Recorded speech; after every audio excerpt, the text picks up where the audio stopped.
This is the Bush Whisperer coming at you from the beautiful Penguin Sanctuary, southern tip of Africa, Cape Agulhas, Cape Town, Simon's Town. Come to talk to you today about reason, and just exactly what reason is, and to get some kind of an idea of how the faculty of reason operates, how it moves through us. Hello, how are you? Well, thanks to you. Good, good. And what we can gain from reason. Firstly, I want you to consider the word resonance. Resonance. Reason. There's a connection between these two words. It's not obvious. You've got to bear in mind that from Old English there was Middle English, and then Middle English took on a more modern form, and then modern English has evolved a number of times over the last century. So English has really taken a bit of a run from what it used to be, or a few strolls, shall we say. To understand what reason is and how it works is to understand the rays of light, to understand that nature is a conglomerate, and there is this singular principle that is operating through the multiplicity of being, producing this cadence of existence that we experience, where we are somehow separate from the world, yet one with it.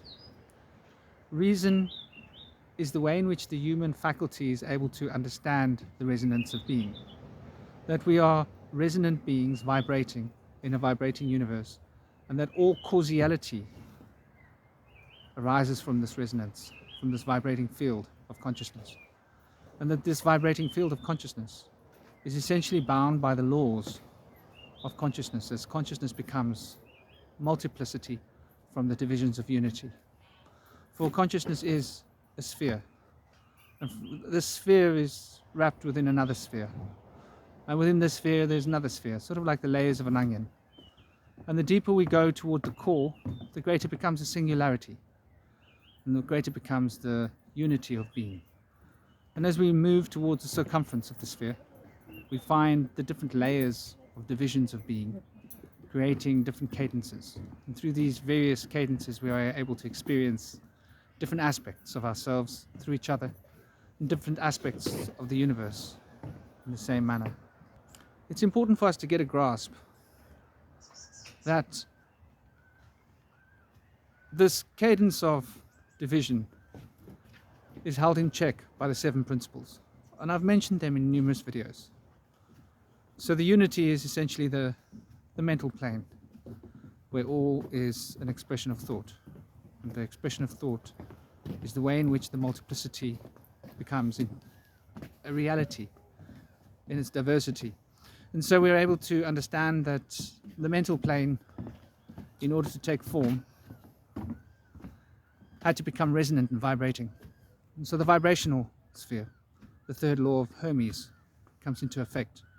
But the third law of Hermes can only come into effect if there is the principle of quantum entanglement. And the quantum entanglement on the mental sphere is reflected in the form of all things relating to all other things, and that there is this continuity of information that informs the relativities of being, so that the unity can become diverse.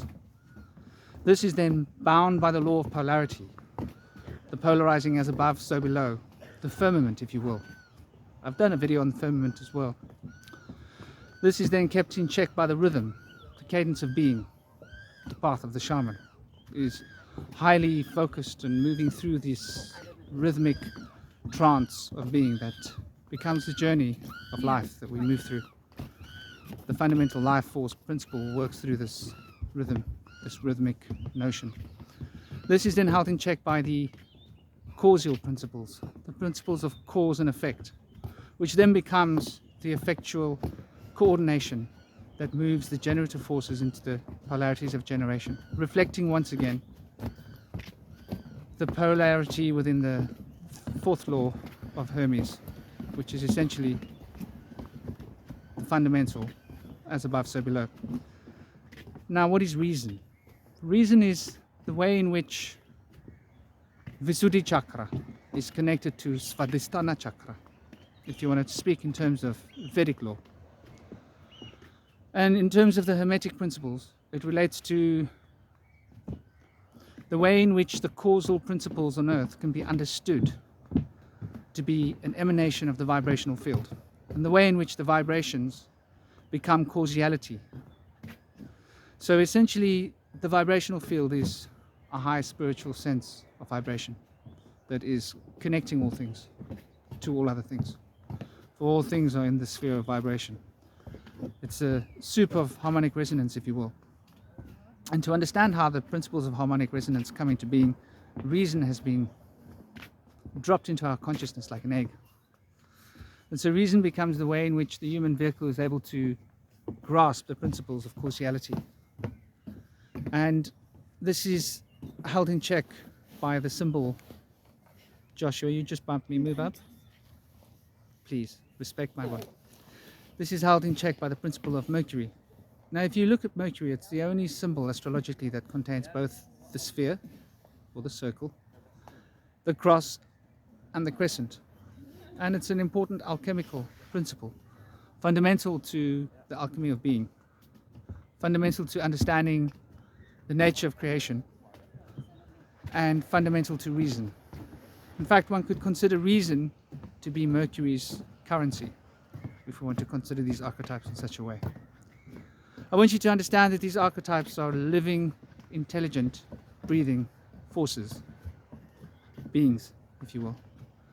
Grasp that and you'll grasp the way in which the archetypes operate, and the way in which the structure of being is essentially a continuity of life, moving through a chain of beings that uphold the structure and nature of this reality, bearing this universe as the fruit thereof. So Mercury then becomes the only way in which the physical world of manifestation is able to truly relate to the spiritual vibrational reality, which is the essence of the spiritual kingdom. And so reason becomes the first part of the word ray,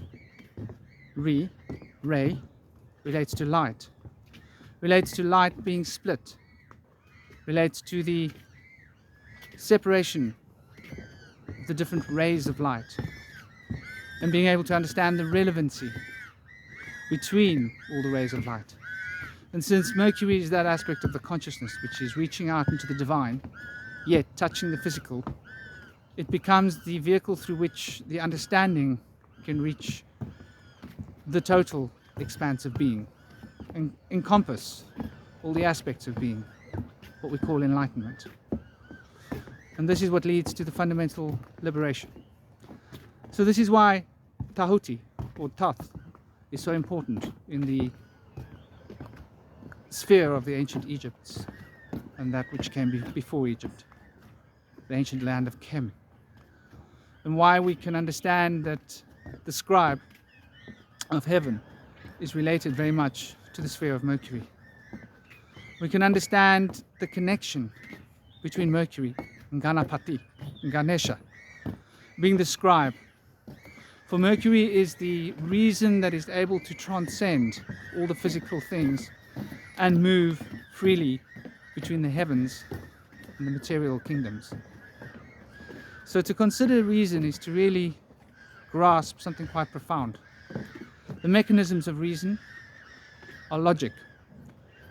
In old times this would have been called the logos, and from thus stems the word. Does that sound familiar to any of you? So the word is quite fundamental. If you're enjoying this, if you think this information is useful, tap the like button. And don't forget to share. You want other people to see this. We want the algorithms to work with us and for us, not against us. Another thing to understand when considering reason, it relates to the rays, and it relates to the sun. And Mercury is very closely aligned with the sun.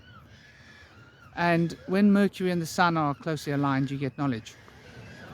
There's something quite profound in this little expression to understand. To understand this, look at the lure related to Surya Bhagwan in the Vedic path, and gain an insight and understanding to the way in which this archetypal life form structuring part of the life force, shall we say, brings into being all the other aspects that become what we know and see as reality.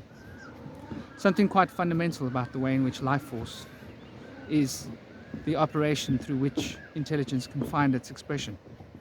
For intelligence works through life, and life is structured upon the structure of intelligence. For intelligence is life, and life is intelligence. I hope this hasn't been too obtuse. I hope you have been able to gain what it is I was hoping to try and share here. Some challenging information, slightly more advanced, but yet important to understand if one wishes to be able to progress to the higher developmental aspects of our being. So if you like this, subscribe so you don't miss more of my shows. There are daily podcasts being uploaded. And don't forget to keep it real. Don't forget to consider the nature of reason, to consider just exactly what reason is, how it operates in the psyche, and where it is that reason happens. Because it's quite a thing to consider. What is logic? And why is logic so important? And why have we adhered so much of our cultural importance to this faculty of reason? To the expression of totality with absolute suppression and repression of the emotional reality. Understand that Mercury contains the sphere of emotion too. For the reason is the expression of the emotions.